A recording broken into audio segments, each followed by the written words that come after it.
Due to the internet age and people being on their phones all the time, people have lost the ability to communicate effectively with other people. And that's probably not a secret to you at all. You've probably felt the effects of this in your own life. The more you scroll on your phone, the more you become a passive consumer of content, stuck inside by yourself. Quite naturally, you're probably going to get worse at talking with people. You're probably going to get worse at coming across as somebody who is charming and likable. And you might be wondering, like, okay, well, in the internet age, what's the point of coming across as charming and likable? Why do I need to care about people pleasing? And fair enough. I don't think that people should be overly concerned about what other people think of them.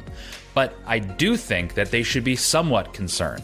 Because the way the world is structured right now is most people don't have charisma, but the people that do seem to run the world. The people with high charisma are your well, not all the world leaders. The people with high charisma are the people you see on podcasts, the people that you see on your Instagram reels. Charisma is in higher demand than it ever has been because it's dwindling. So I don't know what your life situation is, but I would argue that there is no life situation that you could be in where having worse charisma than you do now would benefit you. I don't know if you're going into university for your first semester. I don't know if you're at a new job or a job that you've been in for your whole life, whether you're starting to date or whether you're in a relationship. Maybe you want to make more friends. No matter what situation you're in, if you were to change one variable, that being your charisma, I guarantee you all of those things would become much easier for you. You could be the most brilliant mind in the world, but if nobody likes you, nobody's going to listen to you. Nobody's going to give you a job.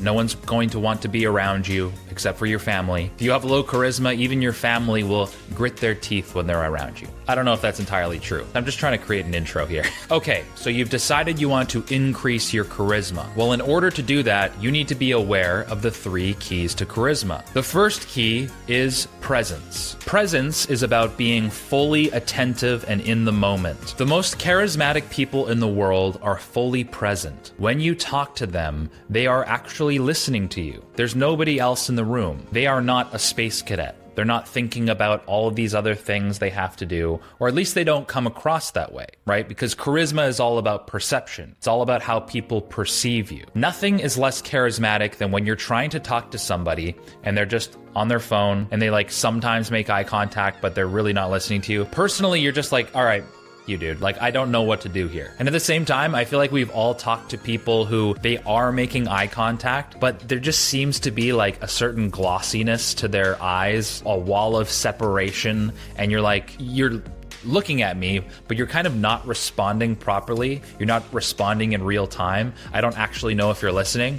Where are you? So presence naturally is about being here in this world. You are down to earth. So if you want to be perceived as more present, then you kind of have to actually be present. And this is one of these things that we're going to discover about charisma. You can do all these things and pretend to be present. You could be kind of a space cadet worrying about all of these things you have to do, and then just smile and nod and aggressively agree and ask some random question that has nothing to do with what the person was talking about.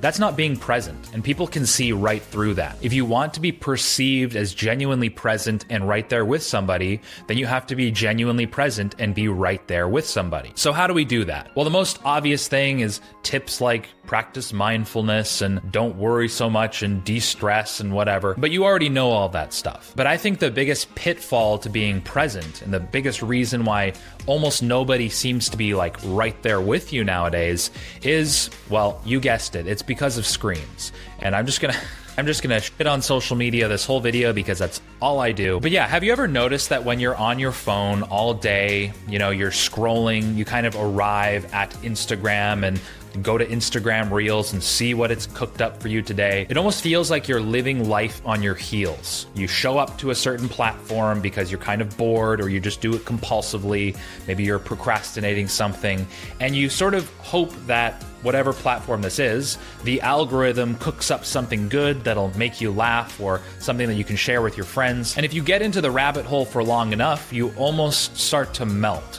Your posture becomes even more and more passive as you just move your thumb and your brain starts to boil over. It's kind of a strange phenomenon, yet it's so normal. But it's the absolute opposite of being present. You are in the matrix. You're not here. You're not, you don't actually know that you're sitting on a chair. You're not aware of the smells around you, the sensation of being alive. You're so used to existing in this passive state that when it comes time to have a conversation with somebody, you're used to being in a situation where you're not required to develop a response. Yet that is one of the fundamental keys to being perceived as charismatic. So obviously the solution is to really pay attention to the way in which you're using technology. I'm not saying don't watch movies anymore, don't use social media, but are you a product of social media? Are you the person who's just consuming it, consuming all the ads, being entertained, bumping up other people's views and watch time like my own? Or are you using it as a tool? Are you using it as something that will give you value? Are you starting your own channel? Are you posting on social media for any useful reason? When you're watching movies, are you watching any form of art? Or are you just putting on a movie to pass your time because you don't know what to do with it yourself? You have to ask yourself, do I run away from problems? Do I have this escapist mindset? Is my head in the clouds? Or am I here in this world making a difference in my own life, actively engaged in the problems, actively communicating with other people? In order to be charismatic, you have to come back down to earth and stay here. The second key to charisma is power. Power is the perceived ability to affect the world around us. We are naturally drawn to people who we perceive as being powerful. It is one of the most important aspects of charisma. Somebody can be right there with you, but if they don't present themselves with any sort of dignity, then we naturally don't care as much about their opinion. Someone could be right there with you and have terrible body language, they dress very poorly, they clearly really don't like themselves very much. You just generally aren't going to care as much about their opinion or care to be around them as much. And again, that sounds super shallow, but this isn't an issue about what is morally right. I'm not saying that you shouldn't care about what that person thinks of you, or you shouldn't care to be around that person, or you shouldn't talk with somebody who doesn't like themselves very much. I'm talking about charisma and the components of charisma. And somebody who does not have good posture, doesn't dress well, has low confidence, and appears to have low self-esteem and a low sense of self-worth, that person is not going to be perceived as very charismatic. So if you want to become somebody who is charismatic, which, I mean, if you made it this far into the video, you do, then you need to think about how you hold yourself, how you appear to others in the world. And as we've talked about in other videos, it's very hard to fake genuine confidence and genuine power. You might be able to, at a glance, someone looks at you and says, okay, this person has good posture, he's walking like he's on a mission, and he dresses well. But as they start to have a conversation with you, it's very easy to tell whether somebody is cocky and just faking it, or whether they are genuinely confident and really have this sense of internal dignity. So in order to generate power, in order to be somebody who feels powerful, who is perceived as powerful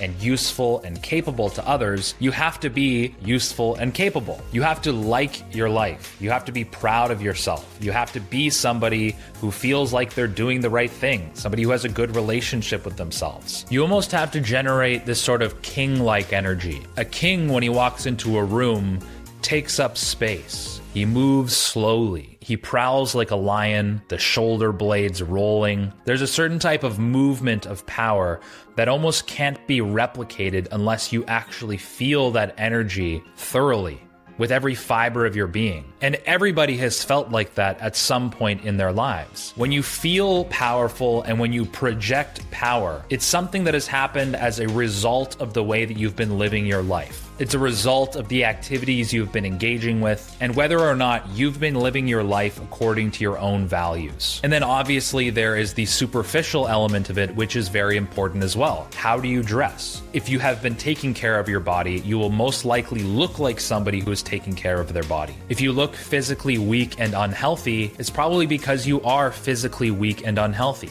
And people pick up on that. I almost feel like charisma is sort of a subconscious filtering mechanism that we use to assess the health of others. It's almost this tribal mentality where we say, oh, this person is good for the tribe's survival, this person is good for procreation or whatever, right? There's almost this like subconscious game going on where we create value assessments of others in a blink of an eye. We don't even notice. So ask yourself, do you exude power? Or are you kind of flailing around, When you walk around the street, are you looking and seeing if people are noticing you? If you're chronically single, are you going to the grocery store hoping that there's some cute girl and you're like checking your corners to see if there is one? That projects pretty low value. If you are already content, you project this sense of contentment and satisfaction with your life, then you're not darting around with this prey-like mentality. You don't look like a rabbit who's running across an open plain hoping that a hawk doesn't swoop down. You just exist. You walk around, you do what you gotta do. Yeah, you're not...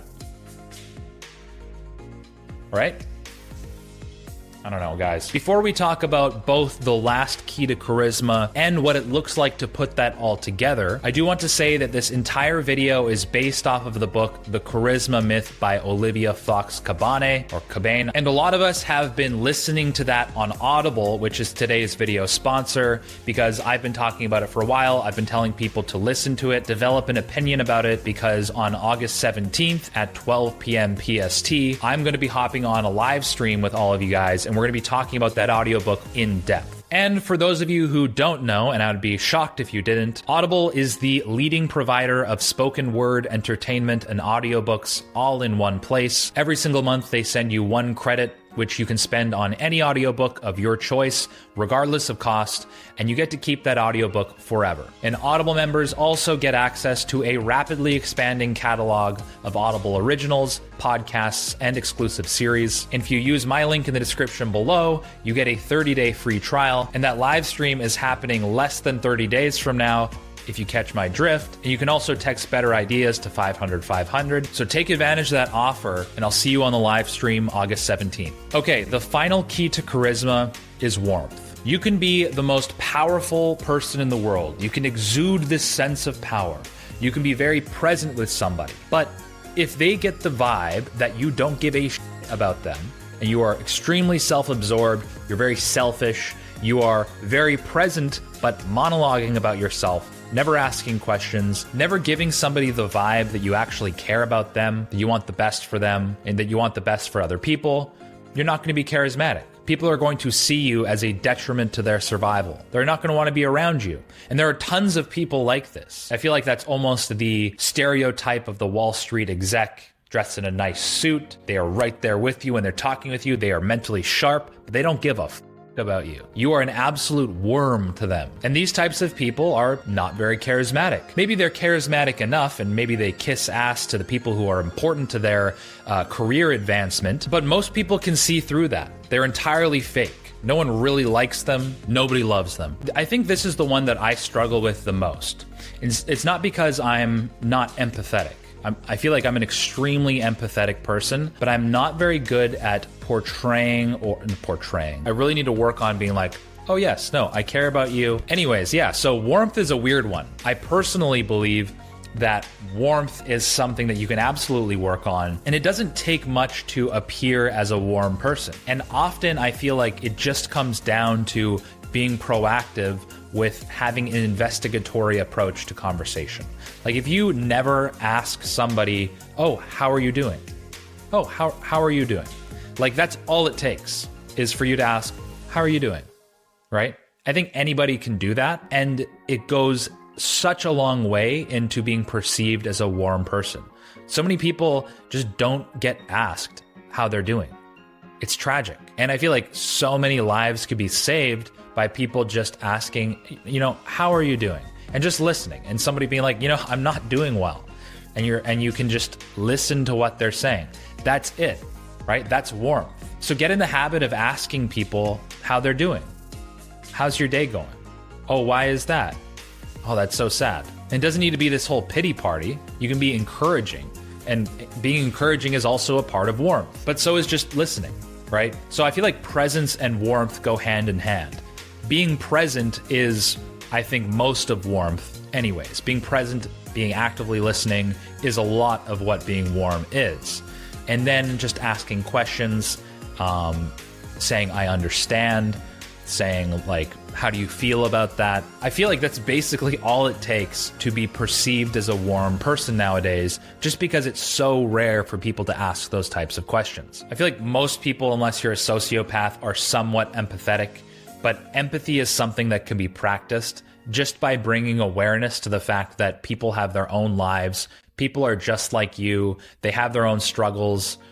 And a lot of warmth and empathy and all of that kind of thing can be cultivated just by spending less time inside our own heads, less time in isolation, more time just being around a wide range of people and just listening to people. And also, don't underestimate the effectiveness of a good compliment. You know, if you're somebody who gets in the habit of complimenting people, even a fake compliment is appreciated and welcomed. I've always found that. Even if you're like struggling to come up with something to compliment somebody on, oh, I like your shirt, you know? It's so nothing, but people usually appreciate that. They're like, oh, thank you. What the hell? So how are you? And I like blah, blah, blah, blah, blah. Even if your compliment makes no sense, people tend to appreciate it. Okay, so let's talk about bringing this whole thing together. What the hell did I just say? What the hell do all these things mean? And what does it look like when somebody implements presence, power, and warmth? Well, look no further than all the charismatic people in all the movies that we know and love. One of the best displays of presence, power, and warmth that I've ever seen in media is Aragorn, son of Arathorn. He is Aragorn. He is the perfect example of somebody who exudes power, you know, absolute capability, physical prowess, king-like dignity. Yet when you're talking to Aragorn, he cares about you. He cares about the little ones. He cares about his hobbits. He cares about the world around him. He cares about fighting evil and being good. You don't see him scrolling on his phone when Frodo's trying to talk to him. What character from a movie or show or real life do you think is extremely charismatic? Because I would love to know who you think the most charismatic people are. And yeah, I'm just curious. Or am I? Am I just expressing warmth? Am I trying to farm comments so that the video does better? Yes. If you are interested in wasting your life on social media, then follow me, Instagram.com/betterideas. I don't know what to do about that because I need more followers to, no, I don't.